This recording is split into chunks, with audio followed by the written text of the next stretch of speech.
Alright guys, আমি কিন্তু এখন বসে আছি বসিরহাটে ঘরে বাইরে রেস্টুরেন্টে। তোমরা মনে করতে পারো আমি কলকাতা থেকে কোনো একটা রেস্টুরেন্টে বসে আছি, বাট সেটা কিন্তু একদমই না। এসে কিন্তু লাভ হলো, সেটা আমি কিন্তু নিয়ে নিয়েছি কফি। দেখতেই পাচ্ছ হট কফি, যার দাম থাকছে কিন্তু মাত্র 70 টাকা। তোমরা ডেফিনেটলি এখানে আসবে ও মাস্ট বি ট্রাই করে দেখবে। আমি আগের বারে এসেছিলাম দাদাদের এখানে, একবার খেয়ে দেখলাম, জাস্ট সিরিয়াসলি অসাধারণ লেগেছে। ঠিক আছে, সেই কারণে দাদাদের এখানে আসলেই কিন্তু ওয়েলকাম হিসাবে এটা দেয়। সবাই ওয়েলকাম হিসাবে ড্রিঙ্ক খাই, বাট তুমি তো জানো আমার সাথে মিলি বিশেষ ভালো সম্পর্ক আছে, সেই কারণে আমি কফিটা খেলাম, আজকে চা খাচ্ছি না।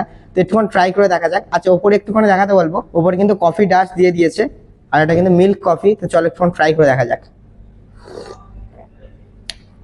জাস্ট অসাধারণ, সিরিয়াসলি বলছি। হট কফি তোমরা যদি রেস্টুরেন্টে টাইপে বসে খেতে চাও, এইরকম সুন্দর অ্যাম্বিয়েন্সে এসি রেস্টুরেন্টে বসে, অবভিয়াসলি কিন্তু তোমাদের আসতে হবে বসিরহাটের ঘরে বাইরে রেস্টুরেন্টে। তো মাস্ট বি কিন্তু এই আইটেমটা ট্রাই করতে হবে। তোমরা যদি প্রাইভেট টাইম স্পেন্ড করতে চাও গার্লফ্রেন্ড বয়ফ্রেন্ড নিয়ে, তাও আসতে পারো। এখানে কিন্তু খুব সুন্দর সিটিং এর অ্যারেঞ্জমেন্ট করে দিয়েছে। তোমরা অবভিয়াসলি এখানে আসবে এবং মাস্ট বি কিন্তু ভিজিট করে দেখবে। বসিরহাট থেকে ভিডিওটি দেখে থাকলে ডেফিনেটলি কিন্তু কমেন্ট বক্সে জানাবে। চলো।